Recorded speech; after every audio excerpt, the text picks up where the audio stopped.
Welcome back, everybody. My name is Reed Blakemore, Deputy Director of the Atlantic Council's Global Energy Center.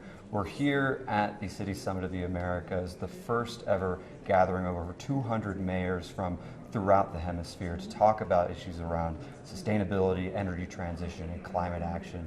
I'm here now with Mayor Kate Gallegos, Mayor of Phoenix, Arizona. Thank you for joining us today. It is wonderful to be with you. Obviously, the issues that we're talking about, not just today, but also tomorrow, really, really important for Phoenix. You know, when you look at how Phoenix's energy transition and climate action strategy is developing, what are the key things that you think are important? What are the key pieces of that strategy for you?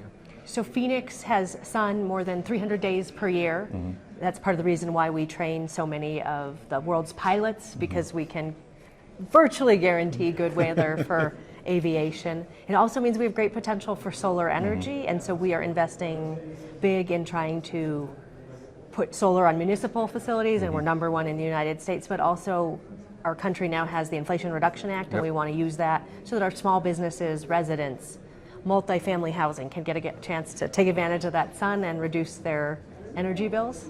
Absolutely, and so I think one of the things we were talking earlier was the efforts to electrify the city. I mean, that's using all that solar, right? But that's also deploying electric vehicles. You know, what does the electrification side of this actually look like for you? So the greater Phoenix area has now been called the Electric Valley because we have such a concentration of electric vehicle companies. One of my favorite interview questions of all time was a British publication that asked me, is Phoenix in danger of becoming the next Detroit and being too dependent on electric vehicle industry? We are not there yet, but what an aspiration for that industry to really reach its full potential. Electric vehicles make sense for us for so many reasons, from a national security perspective. Absolutely. Zero tailpipe emissions is a big deal. I grew up with asthma, and so hopefully if my legacy can be a cleaner transportation system, that would mean a lot. We are leading the way with our city fleet and have a commitment to net zero.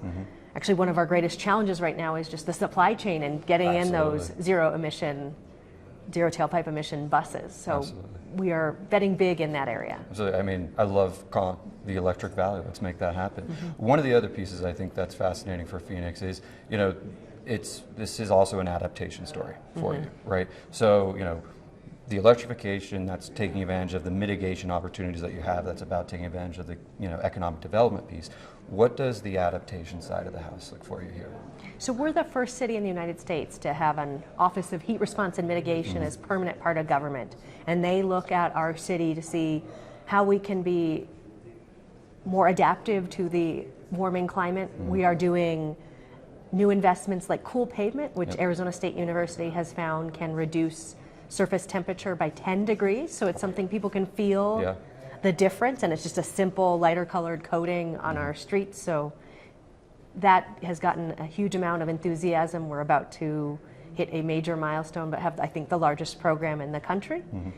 We're also looking at the built environment, and that's traditional investments like how do you orient buildings to reduce heat, but also what are the new materials and how do you take cool roofs and better window technology to the next level. If you come to Sky Harbor Airport, you can see we have smart windows that can adjust to the heat and solar penetration.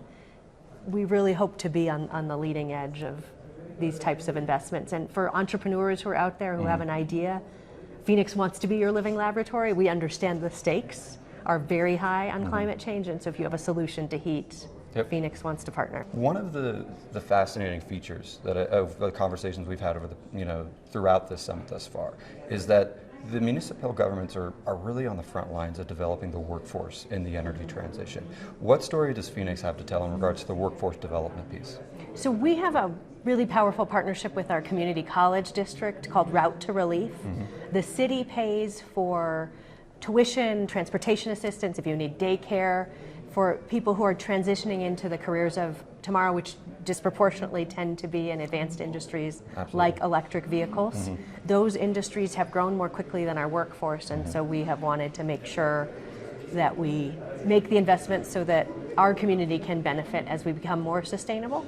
We're also very big in advanced manufacturing, which is key to powering sustainable innovation. And we have developed a 6-week quick start program where people can go out into the community after just 6 weeks and make much more in a green job. We covered a lot of ground just now. The Electric Valley, Phoenix being a space for innovation, but also, a place where I think a lot of the leadership around adaptation in this country is beginning to take place. When you look over the next 2 days here at the City Summit, what is the key message that I think you're trying to leave the other mayors here with in regards to energy transition, climate change, and adaptation? We are available if people want to talk about what we've learned. So we've consulted with cities in the United States and Europe around heat because we have heat waves every summer. And so for communities like London, where it was new, we could talk about how do we keep our city employees, including our firefighters, safe when there's intense heat. So we want to be a resource, and we want to steal your best ideas as well. Wonderful. Well, hey, thank you, Ms. Mayor, and we look forward to having a productive summit the next couple of days. Thank you so much.